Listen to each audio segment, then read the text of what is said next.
Morning everyone. Today we're going to be making some pemmican.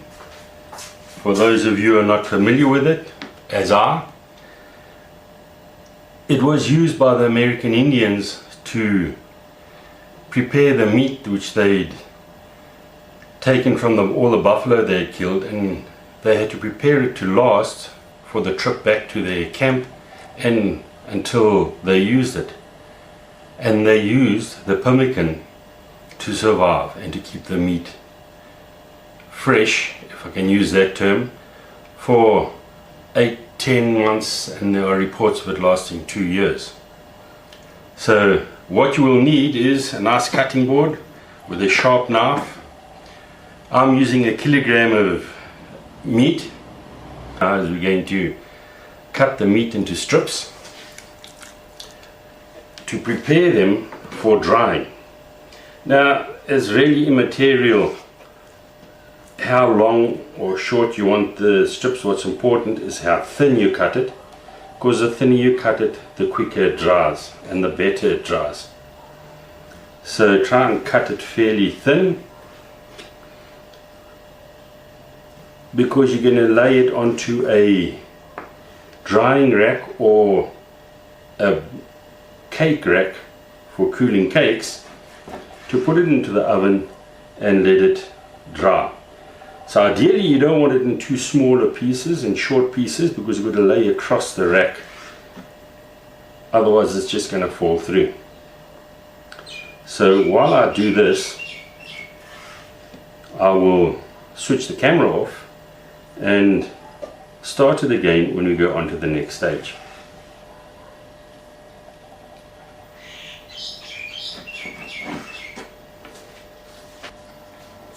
Right, so there I've finished the meat strips.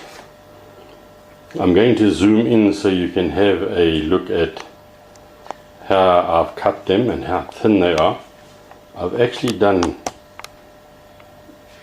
them quite thin, as I wish to let them dry as quickly as possible, but I need to let them dry properly. That is one of the secrets. It must be properly dry. So I'm now going to place them on the rack and then put them into the oven. While I'm doing that, I will switch off and show you when it's done. Okay, so here you can see how I've laid the meat out on the drying racks. There's another one next to it. And then if you look in the background,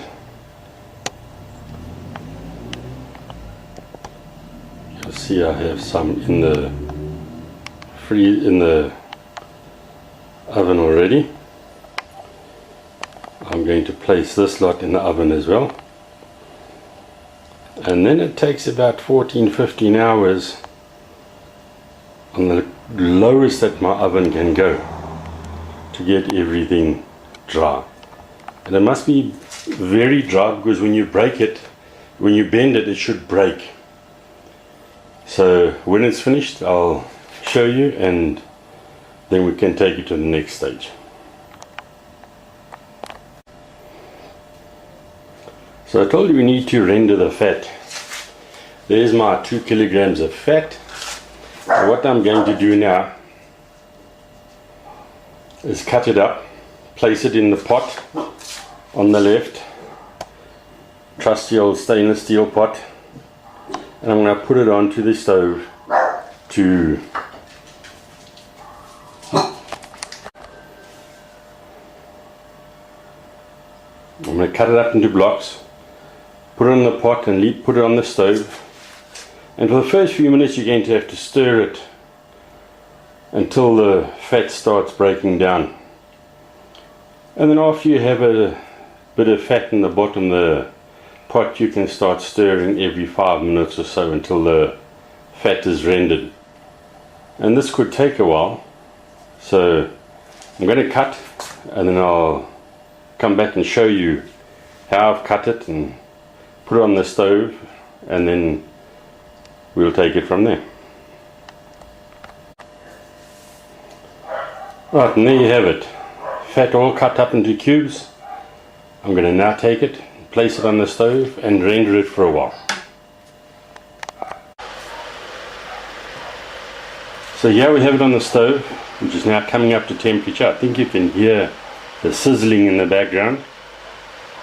We will be stirring it every minute or two for the first 5-10 minutes until there's some fat at the bottom, and then we will stir it every 5 minutes or so until the fat is rendered nicely. And as you stir it, you'll see the color changes on the fat, and it gets a beigey color to it as it starts working. You just got to keep stirring it as the fat cooks out of it. So this pot of fat has been on the stove for about 20 minutes. As you see, it's starting to break down nicely. I've been stirring it every 5 minutes after the first 10 minutes or so, and it's starting to render quite nicely. So I'll keep stirring it and I'll give you another view when it looks a bit better. Right, this has been cooking about an hour now, and you can see it's rendering quite nicely. It's got a way to go, but it's starting to really look good. So my next clip will be when it's finished, and then we'll drain it and put it out to cool. And there we have it. It's been about 2 hours, and the fat is rendered down nicely, and it's starting to turn brown. It's nice and crispy, so it'll make some nice kayings for whoever eats it and for the pooches. So the meat's finished drying, and I've put it through a little blender which has chopped it up very fine, and ideally like dust, which we can now mix into the fat. Now there's 285 grams of dried meat there that's left out of a kilogram that we dried. So we have to now weigh out 285 grams of the fat, and we're going to have quite a lot more fat than we have meat. So I'll weigh that out, and then we'll put it on the stove and melt it again. So now I've weighed out the fat, and as you can see, you don't need very much, and it leaves quite a lot that will not be used right now. So I'll put that back in the fridge, and we will use it for our next batch of pemmican next week. So now I have melted the fat, and now I'm busy mixing it in with the pemmican. The secret here is you've got to get the fat to spread evenly over all the meat.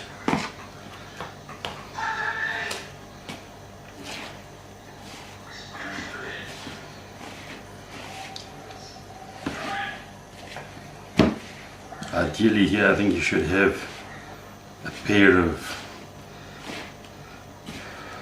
gloves, because this can get quite difficult and warm. And there's no ways you're going to be able to do this with a spoon or fork or anything. You're going to have to do it with your hands, so that you can work the fat into all the meat, so that everything is covered with the fat.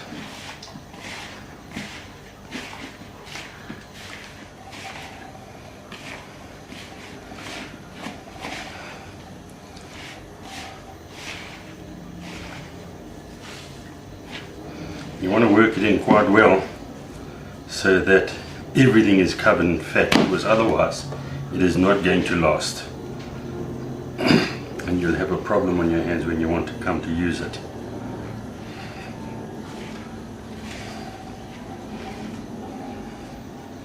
Make sure that nothing is left dry, it's all covered in fat.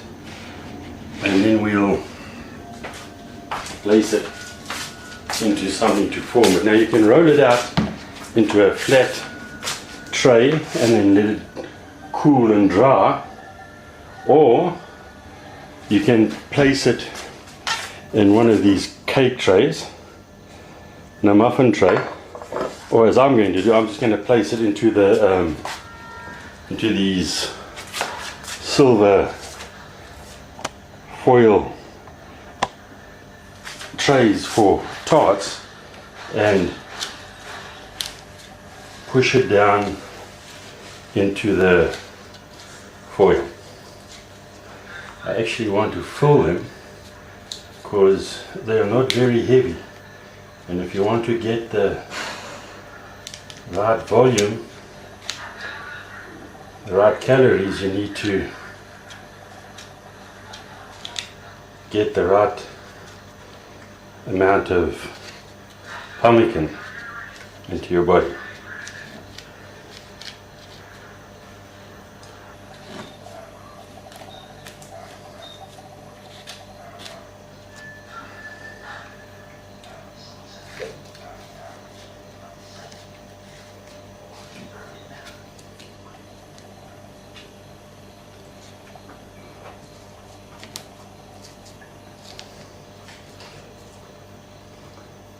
So you definitely can't do this if you're in a rush just before you leave. It's something you're going to have to plan for and prepare sometime in advance. Because you see, it takes a bit of time to get this into some form, and you need to push it down to try and get as much of the air out of it as is possible, which what I'm finding now is that these recommended foils don't work as nicely as I would have anticipated. In fact, I think I'll put them in the muffin tray when I get ready to compact everything down.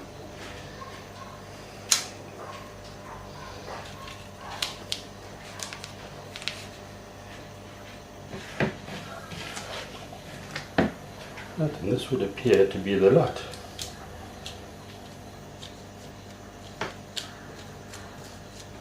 I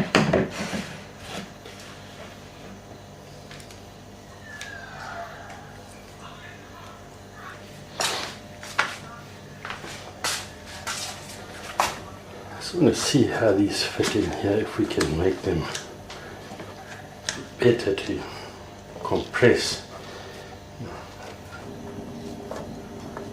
This works quite well for compressing it.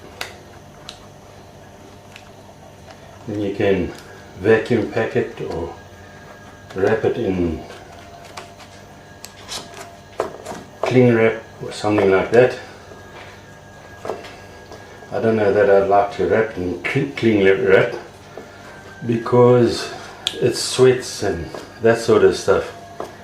So I might rather keep it in paper covered, paper packets or something like that. But as this is the first time I'm making it,